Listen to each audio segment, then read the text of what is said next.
Hello students, welcome back to my YouTube channel official GSS classes. देखिए students, आज हम board परीक्षा 2023 लेकर के आए हैं विषय रसायन विज्ञान। इसमें विषय रसायन विज्ञान में कक्षा 12 में देखिए आपको वेरी मोस्ट इंपोर्टेंट क्वेश्चन कराने वाला हूं मैं इस वीडियो में। इलेक्ट्रॉनिक विन्यास। वीडियो को अंत तक देखिएगा, चैनल को सब्सक्राइब लाइक कीजिएगा। अगर अभी तक चैनल को सब्सक्राइब नहीं किया है तो चैनल को सब्सक्राइब कर लीजिएगा। देखिए आफवाउ सिद्धांत क्या है, आफवाउ सिद्धांत या आफवाउ प्रिंसिपल क्या होता है। तो हम सबसे पहले इलेक्ट्रॉनिक विन्यास भरते हैं। बोर्ड एग्जाम में इलेक्ट्रॉनिक विन्यास भरने को आते हैं, तो आप किस प्रकार से इलेक्ट्रॉनिक विन्यास भरेंगे। देखिए सबसे पहले है इलेक्ट्रॉनिक विन्यास भरने का एक क्रम है आफवाउ सिद्धांत। तो आफवाउ सिद्धांत जो है, आफवाउ कोई साइंटिस्ट का नाम नहीं था, कोई वैज्ञानिक का नाम नहीं था। आफवाउ जर्मन भाषा का एक शब्द है। आफवाउ जो है वो जर्मन लैंग्वेज का एक वर्ड है, जिसका अर्थ होता है टू बिल्डअप। टू बिल्डअप का मतलब होता है निर्माण करना, रचना करना। ठीक है, किसी चीज़ की रचना करना, बनाना किसी चीज़ को। तो देखिए आफवाउ सिद्धांत जो है, सबसे पहले अफवाह का नियम में इस वीडियो में आपको बताने वाला हूँ। इस वीडियो में आपको अफवाह के अनुसार इलेक्ट्रॉन विन्यास कैसे भरे जाते हैं। तो अफवाह में देखो, सबसे पहले ये जो आप सारणी बनाते हो वो आपको थोड़ी सी टफ लगती है कि भाई बहुत कठिन है ये। बिल्कुल भी कठिन नहीं होती। पहली लाइन में आपको 7 गोले बना देने हैं, बस सिंपल।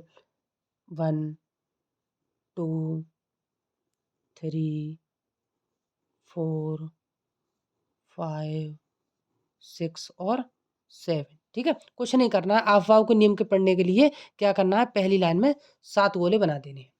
अब देखिए एक गोले को छोड़ करके हम यहाँ से 6 गोले बना देंगे। 1 2 3 4 5 6। बहुत छोटा बच्चा भी इसको सीख सकता है, खेल खेल में सीखेंगे। पहली लाइन में 7 गोले, फिर दूसरा एक छोड़ करके 6 गोले, फिर अगला एक छोड़ करके 5 गोले बनाएंगे,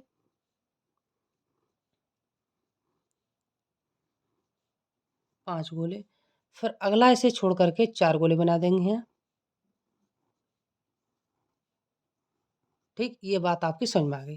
पहली लाइन में हमने 6 गोले बनाए, दूसरी लाइन में हमने एक छोड़ करके 5 गोले बनाए। सॉरी, पहली लाइन में हमने 7 गोले बनाए, फिर एक छोड़ करके हमने 6 गोले बना दिए। इसके बाद फिर एक छोड़ करके हमने 5 गोले बनाए, फिर एक छोड़ करके 4 गोले बना दिए। उपकोष कितने होते हैं, ये 4 ही लाइनें क्यों बनाई हैं, क्योंकि उपकोष हमारे होते हैं 4। एस पी डी एफ, ये 4 उपकोष होते हैं। एस जो उपकोष है उसमें अधिक से अधिक आप 2 इलेक्ट्रॉन भर सकते हैं। ठीक है। पी उपकोष जो है हमारा, उसमें अधिक से अधिक आप 6 इलेक्ट्रॉन भर सकते हैं। डी उपकोष है, उसमें आप 10 इलेक्ट्रॉन भर सकते हैं अधिक से अधिक। एफ उपकोष है, इसमें आप 14 इलेक्ट्रॉन भर सकते हैं। तो 2 4 जोड़ लो 6, 4 जोड़ लो 10, 4 जोड़ लो 14। तो एस पी डी एफ 4 उपकोष होते हैं। इनमें इलेक्ट्रॉन इस तरीके से भरे जाते हैं कि एस में अधिक से अधिक 2 इलेक्ट्रॉन भर सकते हो। अगर मान लीजिए हमें एक की आवश्यकता है तो एक तो आ ही जाएगा। मान लीजिए ये कमरा है, इसमें आपके 2 व्यक्ति रह सकते हैं, तो 2 से तीसरा नहीं रह सकता। तो इसमें आप क्या है, 2 व्यक्तियों को आराम से रहने की इसमें जगह है, और यदि एक व्यक्ति है तो वो तो आराम से रह ही लेगा। पी में 6 रहते हैं, तो मान लीजिए ये कमरा थोड़ा-सा बड़ा है, इसमें 6 लोग रहते हैं। अब 7वाँ व्यक्ति आ जाए तो थोड़ा-सा गड़बड़ हो जाएगा सिस्टम। यहाँ पर आप 5 तो रख सकते हैं, लेकिन 6 नहीं रख सकते। इसकी जो मैक्सिमम क्षमता है कमरे की, वो क्या है, पी की 6 है, डी एक कमरा है उसकी 10 है, एफ कमरे की 14 है। इससे कम तो इसमें आ सकते हैं, लेकिन इससे ज़्यादा नहीं आ सकते। तो देखिए सबसे पहले हम क्या करते हैं, इसमें गिनती डाल दो। 1 2 3 4 5 6 7, 7 गोले हैं। अगले गोले में देखो एक छोड़ करके कौन से नंबर पे, ये 2।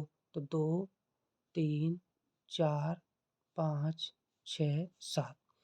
फिर देखो एक छोड़ दिया, 2 छोड़ दिया, तीसरे नंबर पे है, तो 3 4 5 6 7। फिर एक छोड़ कर यहाँ 4 की सीध में है, तो 4 5 6 7। इस तरीके से हमने ये गिनती डालनी गोलों के अंदर। उपकोष कितने, एस पी डी एफ 4 हैं। तो यहाँ एस, इसमें पी, इसमें डी, इसमें एफ। आप 4 उपकोष को इसमें भरते जाओ क्रम से। तो एस एस एस, ये आ गया आपका एस है, एस। दूसरे उपकोष में हमारा पी, तो पी पी पी पी भर दिया इसमें। तीसरे उपकोष में हमारा डी है, तो यहाँ पे डी डी डी डी और डी। चौथे उपकोष में हमारा एफ है, तो एफ एफ, एफ और ये एफ। तो इस तरीके से हम इनको कर लेते हैं। अब आफाओं ने ये बताया था कि जो इलेक्ट्रॉन भरे जाते हैं उसको किस क्रम से भरते हैं। तो इलेक्ट्रॉनों के भरने का जो क्रम होता है वो कम से अधिक की ओर होता है, ठीक है। निम्न ऊर्जा स्तर से उच्च ऊर्जा स्तर की ओर भरे जाते हैं। तो इलेक्ट्रॉन कैसे भरे जाते हैं? निम्न ऊर्जा स्तर से उच्च ऊर्जा स्तर की ओर इलेक्ट्रॉनों को भरने का क्रम है। तो देखो उन्होंने बताया था कि सबसे पहले मान लीजिए जब हम इलेक्ट्रॉनिक विन्यास भरेंगे किसी भी तत्व का, तो किस तरीके से भरते हैं। देखिए मान लीजिए, देखो सबसे पहले इलेक्ट्रॉन भरेंगे तो सबसे पहले इलेक्ट्रॉन जो आएगा वो आएगा 1s में। ये आएगा इलेक्ट्रॉन 1s में। सबसे पहले किस में आएगा? 1s में। 1s के बाद देखो इलेक्ट्रॉन अगर आएगा तो आएगा 2s में। देखो पहले 1s में और फिर 2s में। तो इसमें इसके बाद किस में आएगा? 2s में, ठीक है। 2s में 2s के बाद इलेक्ट्रॉन आएगा 2p में है और फिर 3s में। तो 2s के बाद किस में आएगा इलेक्ट्रॉन? 2p और फिर इसके बाद 3s, 3s 3s के बाद किस में आएगा? 3p में है और 3p के बाद 4s में। देखो 3s 3p और ये आपका आ गया 4s। 4s के बाद आएगा 3d में और 4p में और 5s में, ठीक है। तो इसके बाद 3d में, फिर इसके बाद 3d के बाद किस में आएगा आपका? 4p में और 4p के बाद आएगा हमारा 5s में, ठीक है। 5s 5s के बाद 4d में, 5p में, 6s में, ठीक है। तो यहाँ पर आप लिख सकते हैं 5s के बाद देखो 4d, 4d में, 5p में और फिर 6s में।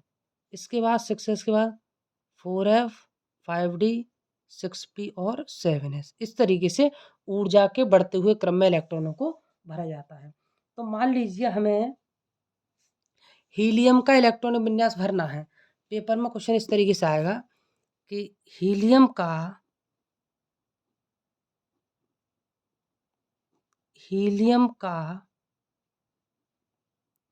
इलेक्ट्रॉनिक विन्यास भरिए।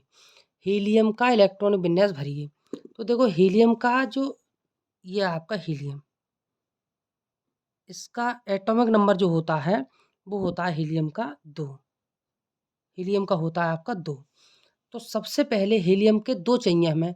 तो हीलियम का जो इलेक्ट्रॉन विन्यास 2 है, इसके अनुसार सबसे पहले इलेक्ट्रॉन किसमें आता है? 1s में।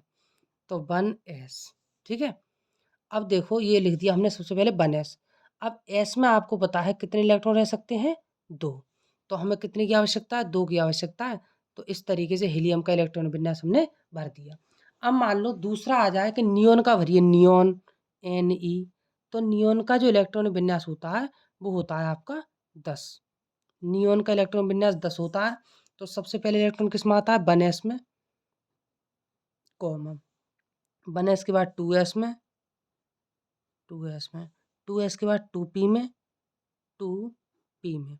तो हम इतने देख लेते हैं, अगर इससे आवश्यकता पड़ेगी तो 2p के बाद 3s भी हैं, लिख लेंगे हम। तो पहले देखो s में कितने इलेक्ट्रॉन रह सकते हैं? 2। s में कितने रह सकते हैं? देखो यहाँ 2। अब आया p। तो p में इलेक्ट्रॉन जो रह सकते हैं आपके वो रह सकते हैं 6। तो हम देखते हैं कि हमें ज़रूरत कितने की है? 2 2 4 और 6 की ज़रूरत है, तो ये आ गई। सही है, ये हो गया आपका नियोन का इलेक्ट्रॉन विन्यास। अब मान लीजिए कहीं हमारा आर्गन का आ जाए, Ar, आर्गन का पूछने निकले। तो आर्गन का होता है इलेक्ट्रॉन विन्यास 18। आर्गन पे कैसे भरेंगे? 1s, 2s, 2p, 3s और उसके बाद 3p। देखो 1s, 2s, 2p, 3s। अगर आवश्यकता होती है तो 3p को लिख लेते हैं। एस पे कितने इलेक्ट्रॉन रहते हैं? 2। आप जानते हो, रट गया आपको। एस पे कितने रहते हैं? 2। पी पे कितने रहते हैं? 6। एस पे कितने रहते हैं? 2। देखो 2 2 4 6 10 2 12, ठीक है। अब हमें ज़रूरत कितने की है? 12, 6 की ज़रूरत है। तो पूरा हो गया 6, 18 हो गए। देखो 2 2 4 6 10 2 12 और 6 18, 18 हमें चाहिए। ये हो गया आपका कंप्लीट। इसके बाद मान लीजिए अगली प्रोसेस है कोई, अगली प्रोसेस आ सकती है, तो उस प्रोसेस में आप क्या करेंगे? तो देखिए, इसी तरीके से इलेक्ट्रॉन विन्यास भरने का क्रम है। अफवाहों ने ये बताया था कि पहला जो इलेक्ट्रॉन जाता है, वो निम्न ऊर्जा स्तर वाले में जाता है, अधिक ऊर्जा स्तर वाले में, उससे अधिक ऊर्जा स्तर वाले में, उससे अधिक ऊर्जा स्तर वाले में जाता है। तो इनका जो क्रम है, वो बढ़ता हुआ क्रम है, ठीक है? ये जो है आपका असेंडिंग ऑर्डर है। असेंडिंग ऑर्डर है ये, असेंडिंग ऑर्डर। तो असेंडिंग ऑर्डर में इलेक्ट्रॉनों को भरा जाता है। पहले छोटा ऊर्जा स्तर में, उससे बड़ा, फिर उससे बड़ा, इस तरीके से, फिर उससे बड़ा। इस तरीके से हम इलेक्ट्रॉनों को भरते हैं। तो ये वीडियो आपको पसंद आई हो तो वीडियो को लाइक, शेयर, कमेंट कीजिएगा और चैनल को सब्सक्राइब कीजिए।